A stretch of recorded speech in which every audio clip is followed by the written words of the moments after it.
Nanti untuk adik, ini nanti fokusnya yang berdoa Bapak. Ya jadi doa.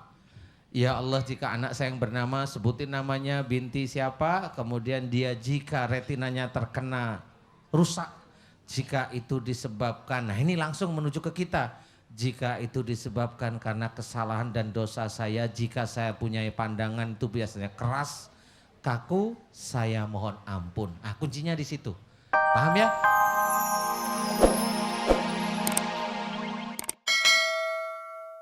Nasehat, pandangan orang lain itu nggak begitu gubris. Nggak gubris itu apa sih ya? Ya, tidak mau memperhatikan. Tidak ya. begitu mau memperhatikan. Tahu maksud saya, Ibu Endang? Ya. Ibu Endang tahu nggak kira-kira itu siapa di antara ibu atau ayah Bu Endang? Ayah, ayah. Ayah ya? Iya. Jadi kalau diberi masukan ibu, biasanya gimana ya? Yang selama Ibu Endang tahu dulu? Enggak dengar. Enggak dengar ya? Ya enggak itu enggak gubris. Enggak gubris gitu ya? Iya. Bu Endang, saya mau tanya, kata dokter penyakitnya Bu Endang apa? Kata dokter dulu deh. Bu Endang dulu. Tos. TORS, Mohon. toksoplasma, Toksoplasma ya, rubella gitu. rubella, terus apalagi itu? Udah. CMV, Gitu. Enggak. oh enggak. TORS, jadi Iya. toksoplasma dengan Rubella. rubella. Nah Rubella. kalau putri Bu Endang ini kata dokter apa? Retina. Retinanya? Iya, ya retina. Ya begini, Bu Endang, ini mumpung ada suaminya, mudah-mudahan nasihat saya bisa direkam ya, Bapak ya. Amin. Jadi untuk Bu Endang, sakitnya Bu Endang ini pertama-tama harus dimohonkan ampunan. Jadi berdoanya seperti ini. Istighfar dulu 3 kali, kemudian berdoa, ya Allah, jika saya tidak mampu melihat jauh maupun dekat ini disebabkan karena kesalahan dan dosa ayah atau ibu saya, aku mohon ampuni kesalahan dan dosa ayah dan ibu saya. Begitu ya, Bu Iya. Endang ya? Iya. Bapak paham ya? Jadi doakan orang tua. Jadi Bu Endang belum mampu melihat normal itu jika disebabkan karena kesalahan dan dosa ayah atau ibunya, mohonkan beliau diampuni oleh Allah. Itu terus karena saya mencoba membongkar awal persoalan dulu. Ya? Iya. Paham ya? Bapak Iya. insya Allah paham ya, ingat sekali ya. Kemudian kalau adik, ini yang mau saya tanyakan adalah, ini ada beda-beda nih. Kalau adik retina, ini ada bedanya nih. Siapa di antara Ibu Endang sama suami yang kalau punya pandangan itu agak keras, agak kaku. Nah ini beda lagi nih. Suami. Nah, Ya, bener jelas. Benar? Benar. Akang Ya. bener ya? Keras gitu ya? Iya. Maunya itu gitu ya. Kalau nggak cocok gitu.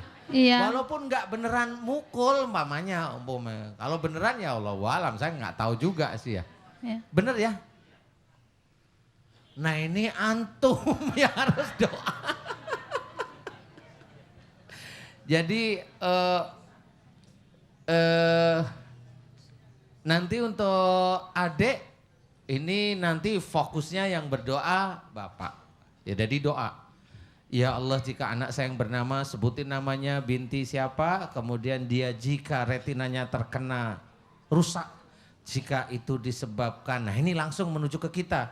Jika itu disebabkan karena kesalahan dan dosa saya, jika saya punya pandangan itu biasanya keras, kaku, saya mohon ampun. Ah, kuncinya di situ. Paham ya? Doa itu diulang. Doa itu diulang dengan tenang, dengan kelembutan hati. Kemudian selesai doa, mohon, ya Allah, aku mohon agar Engkau berkenan memberikan kesembuhan retina anak saya yang bernama, sebutin, agar Engkau berikan kesembuhan dan kenormalan dan anak saya bisa melihat lagi. Amin. Amin. Doanya seperti itu. Dan doa itu dilantunkan setiap kali habis sholat, setiap kali habis sholat sunnah tahajud.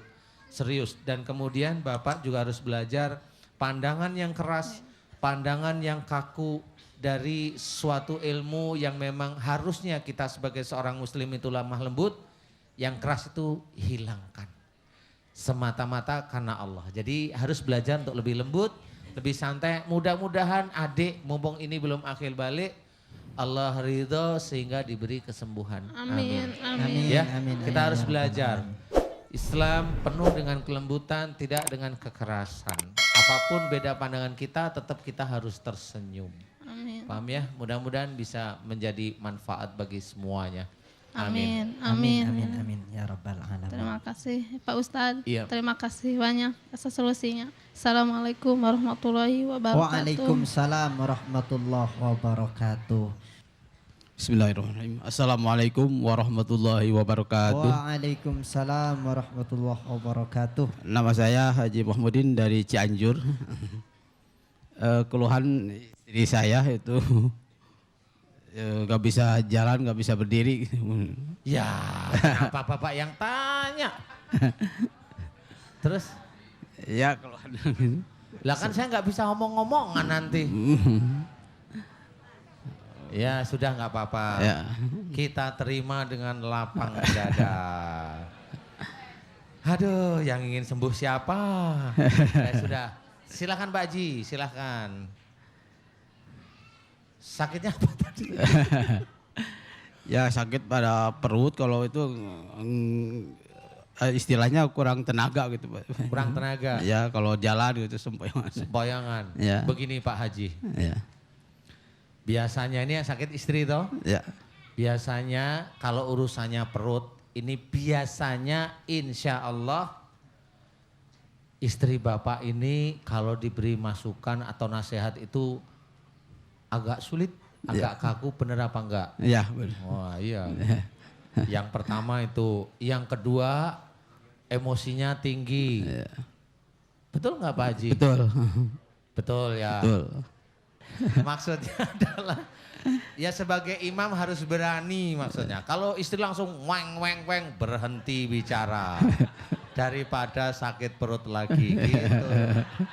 Sakit perut kalau nanti berobat ngabisin uang saya. Kalau boleh uangmu tabungan ambil aja kan gitu ya. Berani nggak gitu? Nggak berani Pak Haji pasti. Saya tahu. Pak Haji nasehatin, bener serius. Pak Haji harus sebagai imam harus nasehatin, walaupun tidak kasar nasehatin, nggak boleh. Kamu jangan, kalau saya memberikan nasihat kamu harus mau dengerin. Dengerin semata-mata karena Allah. Harus mau dengerin ya.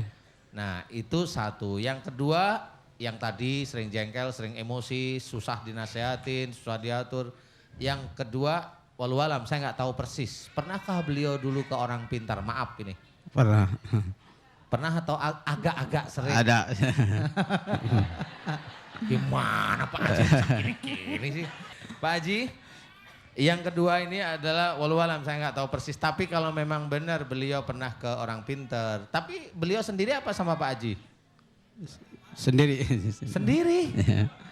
Enggak sama Pak Haji ya? Ya. Oh, jadi Pak Haji udah nasehatin jangan ini. Ya, jangan. udah. Tapi beliau jalan sendiri. Alhamdulillah sekarang sudah enggak. Oh sekarang. Enggak ini dulu maksudnya Ya, Pak Haji dulu ini. Tapi beliau jalan sendiri dulu. Masya Allah. Ya sudah nggak apa-apa. Pak Haji nanti titip sama Bu Haji ya. Bilang, Bu insya Allah penyakitnya satu. Itu yang dari orang pintar harus dihilangkan. Satu. Kalau itu memang musyrik harus mau mohon ampun tentang kemusyrikan. Itu harus itu. Karena kita kadang-kadang walaupun kita beriman pada Allah tapi lupa kalau yang begitu-begitu itu musyrik itu kita lupa. Yang kedua kata Pak Ustadz, Ibu diminta untuk belajar mau mendengarkan nasihat. Khususnya suami gitu. Ya. Mau belajar diatur. Pokoknya yang baik-baik mau deh belajar. Paham Pak Haji? Alhamdulillah. Kemudian nanti dijadikan itu sekumpulan doa jadiin satu. Istighfar pertama kali. Yang kedua mohon ampun atas kemusyrikan. Yang ketiga, mohon ampun jika sakit pada diri ibu disebabkan karena sering kalau dinasehatin susah, kalau diberi masukan susah, seringnya jengkel, seringnya emosi, maunya diperhatikan seperti itu. Pak Haji sudah hafal kan? Pak. Oh, bener. Iya Pak Haji, mudah-mudahan bisa dikerjakan nasihat saya Amin, semata-mata amin, karena Allah. Amin. Mudah-mudahan beliau, Ibu Haji bisa sembuh karena Allah. Amin, amin. Pak Haji yang lebih tenang, Iya. lebih sabar. Alhamdulillah sekarang udah ada itu udah ada sembuh. Sudah membaik? Ya membaik. Oh, alhamdulillah. Saya Alhamdulillah pikir sering alergi sama kesini. mic tadi. Ya sering Oh sering ikuti. datang ke sini? Ya, Oh ya. alhamdulillah. Iya Pak Haji, Iya. yang sabar menunggu kesembuhan dari Allah. Jangan Amin, amin. terburu nafsu untuk cepat sembuhnya ya. Amin, amin. Terima kasih Pak Ustadz. Assalamualaikum warahmatullahi wabarakatuh. Waalaikumsalam warahmatullahi wabarakatuh. Hei jamaah yang mau bertanya sabar dulu.